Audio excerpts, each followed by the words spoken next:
Hello, everyone, and welcome to the Platitude Era podcast. In this episode of the podcast, we will be reviewing the movie Zombieland Part 2, or Zombieland Double Tap, as it's known. First and foremost, I want to thank you guys for listening to our podcast, whether it's on the go or on the YouTubes. We'll get into more detail later because analytics, you want us to get straight to the point. So, Zombieland, Double Tap. What's the synopsis? Tell us. Continuation from the first movie. It's not a real time frame. I guess you just assume it takes place as many years since the last movie. It's continuation adventures of our four beloved protagonists. Abigail Breslin's character gets separated from the group, and then the rest of them try and go and find her. That's about it to summarize. No, here we're not just a movie review podcast. You know, we like to talk about movies. We're a big fan of movies. So first and foremost, we like to get from the beginning and work our way through the movie. So the beginning, why did we want to see this movie? Marketing, what's up with that? I wasn't interested in watching Maleficent. You weren't interested in watching Maleficent, and we really enjoyed the first Zombieland movie, and then between that, which I've heard it's been 10 years, zombies, the whole genre's been on the decline. The Walking Dead is pretty much on overkill now. We're like getting bored with zombies. What else? Z Nation, that zombie ripoff on Well, that's the only Sci-Fi you watch Channel. that. I don't think anybody else watched that. Nobody watches that, but it's just too much zombies, and it's getting, what is Well, it, there's too stale? many zombie. Like, I feel like the first Zombieland was right at like peak zombie interest. I don't remember if it came out right before The Walking Dead or right around the time as The Walking Dead. I feel like Zombieland and The Walking Dead kind of came out at the same time. They were both peak zombie interest, and they both did well in their own rights. I mean, nobody would say the first Zombieland was a classic, but I think it was pretty well received. Why else would you get a sequel for it 10 years later? Yeah, well said. And also in the marketing, they kept pushing, hey, from the director of Venom and the writer of Deadpool. So pretty much the guy that directed Venom, that movie went on to make over Well, 800 million the worldwide. guy Go that ahead. directed Venom was originally the guy that directed the first Zombieland. I'm pretty sure when Venom was coming out, it says from the director of Zombieland. True, true, true. But when Sony decided to make a sequel to Venom, this guy couldn't come back for the sequel, even though the first Venom helped it make 800 million. He said, I can't, I want to make Zombieland 2. So in this podcast, we're going to figure out if it was right for him to bail on Venom to do this. I don't. Did he bail on Venom or did what's his no Andy Serkis go like, hey, I want to do a movie and they pay me a lot of money and people know me as a recognizable name, even though they don't know me for directing so hot. That's a I good mean, question. I'm going to guess and think and speculate and start a rumor that he bailed on Venom 2 to do this movie because people have been waiting for 10 years and probably got tired of people asking, hey man, when are we getting another Zombieland movie? let's assume that it was let's say I don't know if I want to call this a passion project per se, but let's say maybe he had more fun. Like, okay, we'll make your Zombieland movie, and then he's like, I'll step down from Venom. I mean, it was a pretty good paycheck, but I wouldn't say I was in love with the role or whatever. Well said. And one last detail about marketing. How did this movie do at the box office? Now you gotta want me to pull up stats. Well, what I heard, because you always like to call me on when I'm talking out of my ass, but this is what I read. Yeah, that's what you've just been doing for the past 4 minutes and 20 seconds. I read that this movie came in third place. 26.8 million. 26.8 million, third place. Mm-hmm. Now it's Third not place behind Joker's 29.2 and Maleficent's 36.9. now it's not in first place, but No. it did say in the article that it met expectations. This is what they were expecting it was going to make. Okay. And with that, now we're moving on to the story. So tell us about the story. I mean, it's the same as a synopsis. I mean, like, if this feels like a bunch of vignettes that happen in the movie, loosely tied by a plot. It's like, business as usual. They talk about life, living in Zombieland or whatever, and then they finally find themselves a home. Life gets stagnant, and then the girls who were pretty flaky in the first movie decide to up and split in this movie. But for some reason, the little girl goes missing, and it's more important to find her because Emma Stone comes back, and then they go looking for her, and then it's essentially a road trip movie. So they go looking for her, and then And hilarity ensues in various different segments. no, I got to give it up to the writers because this had a smart blend of humor and horror and action. Well, not really horror, but action horror. Hmm. So this It's movie, comedy, like I'm not gonna say this is as good as Shaun of the Dead or anything Edgar Wright's ever done. Uh, maybe it's as good as an Edgar Wright bowel movement, maybe on a good day. But it does blend. Like, it has some pretty creative action mixed, like, little tinges of comedy here and there. So and the gore as well. So it blends all of those three genres: action, horror, and comedy pretty nicely in its sequences. and they did the best they could with this. I mean, I agree with you. They blended in all those genres very well, and they Mhm. did the best that they could because I think the original actors in this, Abigail, Emma, Woody Harrelson, uh, maybe J.C. Eisenberg, they're all really busy guys, so they were really lucky to be able to get these guys together one last time. And the whole time I was watching this movie, I'm like, oh, this is going to be like the farewell because it's going to be really difficult to try to get all these actors again together for a third movie, given how busy their schedules are and Mhm. how well known they are. So this is going to be kind of a farewell. And it kind of swerved into that. It kind of swerved into a farewell and kind of came back to like, hey, this is the Zombieland you remembered. It's like watching your favorite rock band uh, doing a concert and playing those hit songs that you like, and then Mhm. also introducing new songs. So you see some of the stuff that you like from the first movie. For example, in the beginning of the movie, they show that really cool slow mo effect that everyone likes. They got the narration from Jesse Eisenberg, talking about what it's like living in Zombieland. And then they introduce a few new elements. Whereas in The Walking Dead, I remember, I think it was season 3 where it was awesome, where they were going to the jail. It introduced how well they work together as a group, as a cohesive group. And it was the same thing in Zombieland 2, how the first act, it shows how well they work together. Is it the first act or the first two acts? They show how well they work as a cohesive group. Uh, yeah, let's go. I mean, you could argue that statement works throughout the whole movie or whatever. Yeah. I mean, you can argue how well they work as a cohesive group. And then this is the part where you think that it's starting to be a farewell because you have the character of Abigail. And if you've seen the trailer, Abigail's character's name is Little Rock. She's starting to feel like she's done as much as she could with the family. She's been with them for so long. She's hitting her teenage years and she wants to rebel and do other things.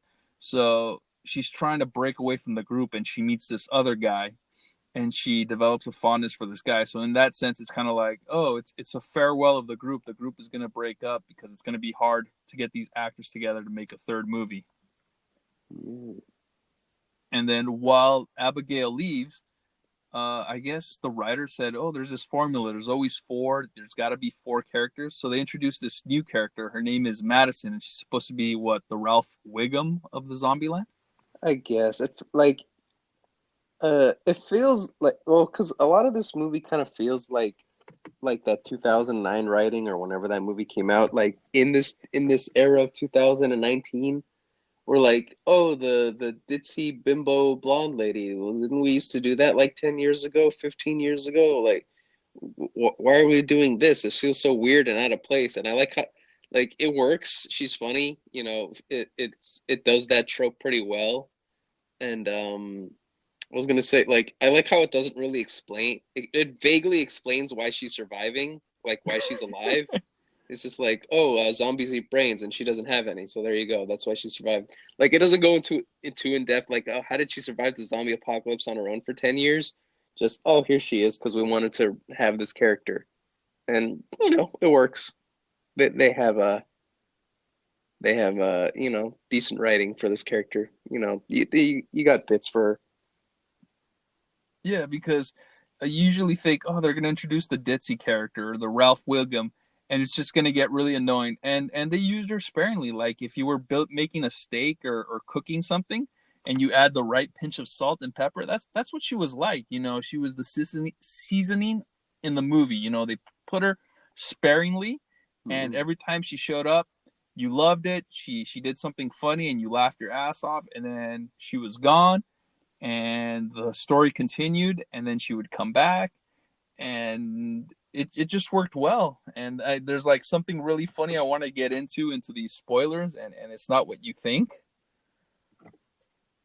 I'm not thinking at all, but all right. Yeah, because there's one thing I want to talk about her in the spoiler, and then there's like a couple of other things in the spoiler. So the story, was really good. They did the best they could. As far as the movie, it was a fun ride. Anything else you want to add before we get into our recommendation? Nah, I guess jump right into your recommendation or what have you. All right. I always like it when you go first. Based on what you say, then it affects my decision. So, as far Hmm. as recommendation, let's see what everyone at Rotten Tomatoes said. And Rotten Tomato critics gave it a 67%, audience gave it a 90%. What do you say?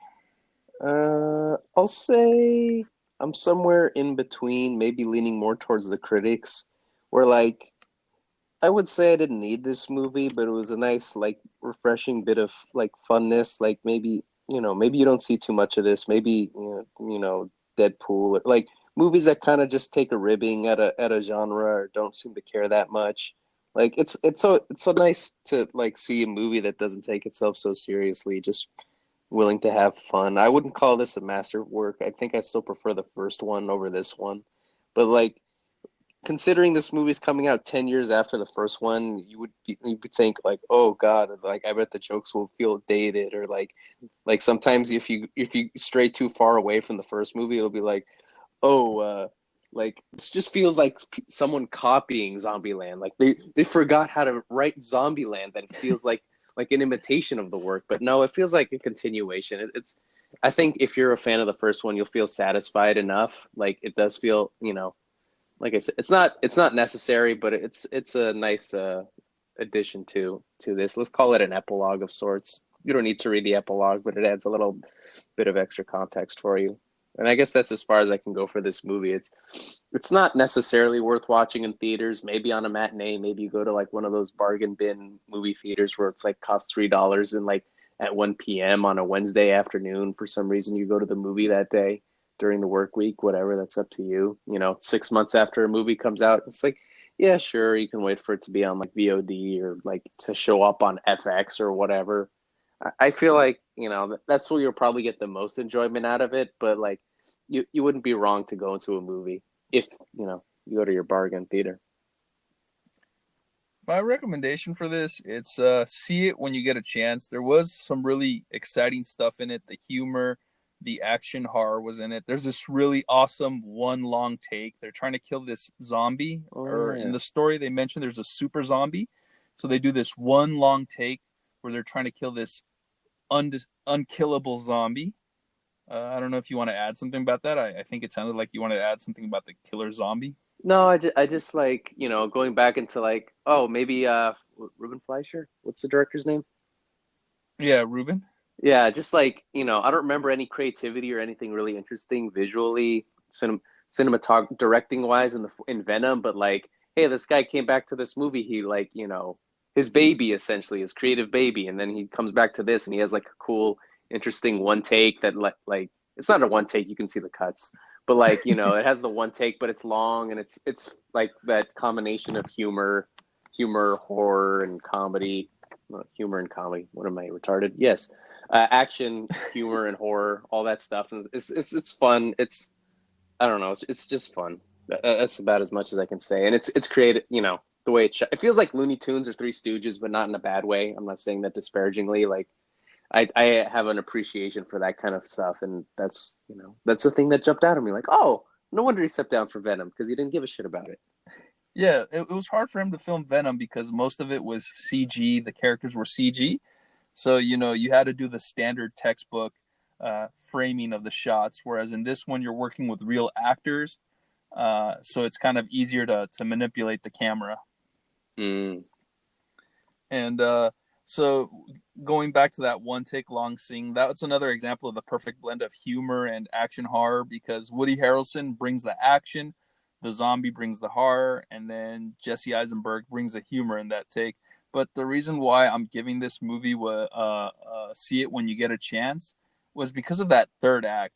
For me, something was missing in the third act. It felt like it was just something they threw in at the last second. I get maybe it's like out of necessity of like a third act needs a climax. Maybe that was like studio interference or something, where it's just like it felt pretty generic. I mean, a road trip movie feels generic too, but I felt like were doing more before, that last climactic sequence. I could agree with that. It just felt like generic action movie, like almost like their stab at like a Marvel movie or something. I don't know. I didn't much care for the climactic ending, whatever, but the rest of the movie was an enjoyable enough ride. Yeah, the third act bummed me out because if you see part one, the original, they have an awesome third act with this big shootout, and then they have this really awesome score. The song that's playing, the score that's playing while the action's taking place is awesome, very Western esque. So comparing this one, the sequel, the third act to the original, it really bummed me out. To each their own, I suppose. It didn't bum me, but going in retrospect, thinking about it, I'm like, yeah, I guess the ending does dip in quality. Why not? No, is there a stinger in this? Should people stay or should they leave after the credits? I think, well, if you saw and liked the first one, there are two stingers, a mid credits and a post credits. I feel like your viewing of those sequences are enhanced by being a fan of the first one. And we're going to get into the spoiler here. So I'm going to buy people some time while they decide whether they want to hang around for the spoiler or if they want to pause this, watch the movie, and then come back after they've watched it so they're not spoiled. So we're getting into the spoilers, but before we do, we want to thank everybody for either listening to our podcast on the go through, what is it, Spotify, Anchor app, Google Podcasts, wherever you take your podcasts. Find us, Platitude Era, or watching us on YouTube, Platitude Era. Make sure you subscribe to us. Hit that that cowbell and that subscription button because we post our videos irregularly. And if you like our stuff, then you'll be able to know when it's available by subscribing and hitting the cowbell. Then there's that social media junk, Twitter at Platitude Era, Instagram at Platitude Era Show. All right, now we're in spoilers. Anything you want to start off with in spoilers? No, I think you were more excited for this section, even though I'll probably chide you for withholding that or something. I don't know. We'll see. What's up? Oh yeah, so I guess there was something I wanted to talk about first, but then because I teased the whole thing with the new character, her name is Madison. She's the blonde ditzy girl, Hmm. and it was really funny what they did with her because in the movie, Jesse Eisenberg and Emma Watson they break up, and Emma Watson does it in the worst kind of way. She just leaves. The next day, Jesse Eisenberg wakes up and she's gone. And then what was it? A month after she left, Jesse Eisenberg meets this blonde girl, and her name is Madison. She's played by Zoe Deutch. Do you know her? Personally, yeah, we went to elementary school together, and then I think I voted for a homecoming queen. But other than that, no. Because I heard somebody mention on YouTube, "Oh my God, Zoe Deutch is in this movie." I feel like the name is familiar, but I don't know what I've seen her in. That was weird. Because Like, oh, it's played by Zoe Dutch. I'm like, why do I know that name? she was not in the show The New Girl. That was a different Zoe. Okay. Okay, so they meet Zoe, and she's been hiding out for how long did she say she was hiding out? Just assume since the end of the first Zombieland movie, whenever the difference was, 10. I don't know. I want to say 10 years. I don't even remember if they said like, oh, it was 10 years ago or whatever. But I don't know. 10 years is sticking in my brain, probably because that was the time gap between the two movies. I don't know. So so she's been hiding out, and she hasn't seen a man in 10 Okay. years. So the first thing she does when she sees a man is she wants to have sex with a man, and she sees Jesse Eisenberg first. Jesse Eisenberg still has feelings for Emma, has a feeling that she's going to come back. Hmm. And then as soon as Madison, the blonde haired did, says, "Oh, if you don't want to have sex with me, then I'll have sex with Woody Harrelson." And then that son of a bitch knows his girlfriend's coming back, and he wants to be like, what is it, a girl hog, or he wants to be selfish, decides to have sex with her. Okay. So I just felt like I had to get that off my chest.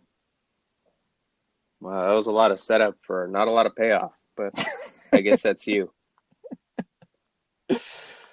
Yeah, so I guess some people might have thought that in the You stinger do I was know this gonna. is a movie, right?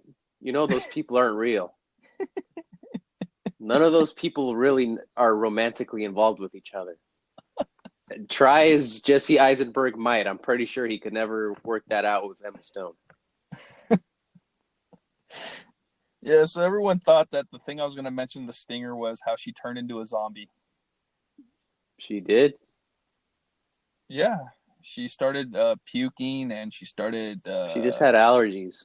Spoiler, but we're in that section. Yeah, we're in that section. Okay. Yeah, so everyone thought I was going to talk about her turning to a zombie, and But you she guys didn't. were wrong. Yeah, she But didn't. You she guys are wrong twice. She didn't well, turn into because a no, zombie. but that's not a spoiler. I don't know what you're doing.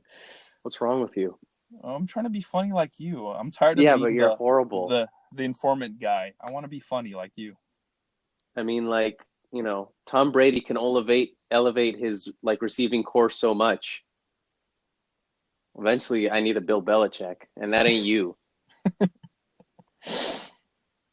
So, anything you want to talk about the spoiler? No, this is a simple movie. I don't know what spoilers there are other than the cameo. Like, cause well, I mean, I went to the bathroom for a quick spill. Was there any other cameo besides the main cameo, or no? Uh, No, no. I'm gonna say no. So, the Yeah. cameo, like, if in this movie you're expecting a new cameo, it's not a new cameo. It's the same cameo, but it's a worthwhile addition to in this cameo. Oh There you yeah. go. Thanks for clarifying that, because I remember before I saw this movie, I was reading something, and they Mm. mentioned Dan Aykroyd, and I was like, shit, Dan Aykroyd's the cameo in this, Oh, okay. and Dan Aykroyd's not in this. All No, right. no cameo. And then Spoiler, he's not in it. one of the cool things, and I guess this is one of the reasons why you suggested everyone should watch this movie, is because at the beginning of the movie they introduced the Columbia logo, and they did this hilarious thing where these the world is overcrowded with zombies, so the zombies start charging at the Columbia logo woman, Yep. and that was really cool. And then I don't know if you want to talk about the stinger at the end and how cool it was. The only reason I'm hesitant to say it because I feel like it's more enjoyable not knowing about it, I guess. I mean, yes, we are in the spoiler section, but I don't know. I feel like I enjoyed it more by not knowing of it. So sorry, people, we're not going to talk about the the stinger, because you're going to enjoy it more if we don't talk about it. But if you guys want a further discussion about the stinger and how awesome it was post credit scene, uh, let us know in the comment sections, or download that Anchor app and send us a voicemail. I'm sorry to everyone. Usually we run really long in these podcast reviews, but we fell behind and we need to talk about another movie, Gemini. No, So I we're mean, it's going to be another garbage review that's going to last probably even shorter than this one. oh. I mean, what's worth talking about Jiminy Man? All right, everyone. So thank you for listening to this podcast, and we'll see you in the next one I where we mean, to talk be about. honest, you should post the Gemini Man one first because that movie came out last week, and then this whole conversation would seem totally and utterly pointless. Oh, I think I'm gonna do that then. All right, everyone. Bye, everybody.